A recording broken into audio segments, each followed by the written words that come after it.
রাধে রাধে বন্ধুরা, আশা করি তোমরা সকলে খুব খুব খুব ভালো আছো। আর আমি আর আমার গোপু সোনা দুজনেই ভালো আছি। তো সকাল সকাল চলে এলাম আমার গোপু সোনাকে জাগাতে। আমার সংসারের রাজা হলো আমার গোপু সোনা। সে না জাগলে যেন দিনটা শুরুই হয় না আমার। তো সকাল সকাল আমার গোপু সোনার মুডটা একটুখানি অফ থাকে, ধীরে ধীরে সেটা চেঞ্জ হয়ে যায়। আর আজকে হচ্ছে আমার লাইফ টাইম গোপাল সেবার ডে 2। তো দেখো, জল খেয়ে নিয়েছে গোপু সোনা, এরপর স্নান। তো আজকে বায়না ছিল গোপু সোনা স্নান করবে সাবান মেখে। তো গোপু সোনার সাবান কোনটা জানো? গোপীচন্দন। সেই গোপীচন্দনটা খুব ভালো করে ম্যাসাজ করে স্নান করিয়ে দিচ্ছি। আর আনন্দিত এত বেশি কেন বলো তো? সেই স্নানের জলটা ছিল উষ্ণ গরম, কারণ একটু একটু ঠান্ডাও রয়েছে, তার জন্য একটু উষ্ণ গরম জল দিয়ে স্নান করিয়ে দিলাম। একদম খুশি খুশি হয়ে গেছে আমার গোপু সোনা। ভালো করে গাটা মুছিয়ে সম্পূর্ণরূপে রেডি করে দেবো গোপু সোনাকে। আর আজকে পরাচ্ছি গোপু সোনাকে কটন জামা, কারণ অল্প অল্প গরমও লাগে সারাক্ষণে, তার জন্য। তো চলো সম্পূর্ণরূপে আমার গোপু সোনাকে রেডি করে দিই, কারণ গোপু সোনার যেদিন যেটা পরিধান করার মন সেদিন সেটা পরবে। তুমি শত চেষ্টা করলেও জানো অন্যটা পরাতে পারবে না। একদিন কি হয়েছে জানো? আমি চেষ্টা করেছি যে পিঙ্ক কালারের একটা মালা গোপু সোনাকে পরাবো, আর গোপু সোনার ওটা পরার জন্য যেন ইচ্ছেই ছিল না, কোনো রকমভাবে পরতেই চাইলো না। জোর করে পরাতে চাইলাম, তাতে যেন গলার মালাটা ছিঁড়েই গেল। বুঝতে পারছো? তার ইচ্ছের ওপর যেন একটা গাছের পাতাও নড়ে না। এটা কিন্তু সর্বক্ষণ সবার মনে রাখতে হবে। তো এভাবেই আমার গোপু সোনাকে সুন্দর করে সাজিয়ে নিচ্ছি। গোপু সোনার লীলার কথা যতই শুনবে ততই যেন কম।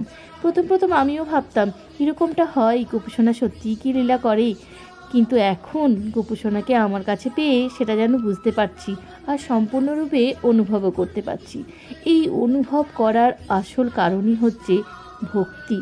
ভক্তের ভক্তি যদি সম্পূর্ণরূপে থাকে না, তাতে যেন সবটা বোঝা যায়। কখন সেবায় কী লাগবে, কখন কোনটা পড়তে চাইছে, কিভাবে থাকতে চাইছে। তো চলো গোপু সোনা সেবায় আজকে কি দেবো জানো? কিশমিশ। কালকে রাত্রেই যেন আমায় ও কোনোরূপে বলে দিয়েছিল যে আজ সেবাই লাগবে কিশমিশ। তো সেই কিশমিশটাই আজকে আমি ওর সেবাই দিচ্ছি। আর আমি বলে দিয়েছিলাম না, গোপু সোনার সমস্ত ভোগে কিন্তু তোমাদের দিতে হবে তুলসীপত্র। এটা কিন্তু বলে দেওয়ার কথা নয়। তোমরা যখনই গোপু সোনার সেবা দেবে, দেখবে তোমাদের আপনা থেকেই মনে পড়ে যাচ্ছে। ওই যে বললাম, ভক্তের ভক্তি যদি অটুট থাকে, কোনোটাই যেন ভুল হয় না। তো গোপু সোনাকে এবার সেবা দিয়ে ভালো করে আরতি করে ময়ূর পালক দিয়ে একটু আদর করে দিলাম, তাতেই আমার গোপু সোনা খুশি হয়ে গেছে। তো গোপু সোনা দুপুরের সেবায় ছিল গুড়ের মুরকি, সেটাই সুন্দর করে গোপু সোনাকে 1 গ্লাস জল দিয়ে আর তুলসীপত্র দিয়ে নিবেদন করলাম।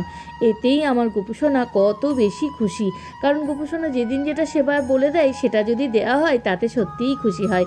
ঠিক আমরা যেমন, ঠিক সেরকমই আমার গোপু সোনা। খুব ছোট্ট, তো তার ছোট্ট ছোট্ট বায়নাগুলো আমাদের পূরণ করতেই হয়।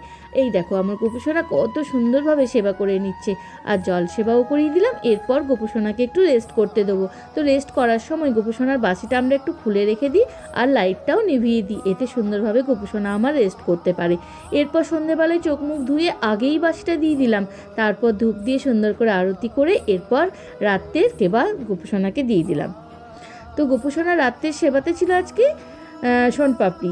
তো দেখো সোনপাপড়িটা সেবা করিয়ে নেয়, তারপর আমার গীতা লেখন লিখতে আমি বসে যাব, কারণ একটার পর একটা কর্ম কিন্তু আমাদের জীবনে করতেই হয়। তো গোপু সোনার সেবা কমপ্লিট, এরপর আমি লিখবো গীতা লেখন।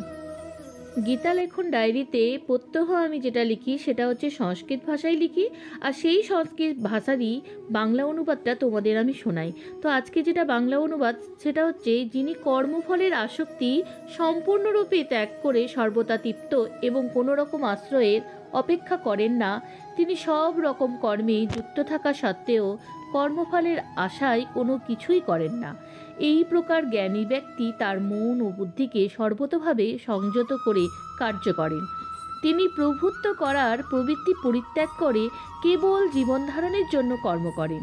এভাবেই কর্ম করার ফলে কোনো রকম পাপ তাকে স্পর্শ করতে পারে না। তো বন্ধুরা, আজকের গীতা লেখন কমপ্লিট, আর গোপুর শয়ন দেওয়া আমার কমপ্লিট। তো রাধে রাধে বন্ধুরা, দেখা হচ্ছে আগামীকাল।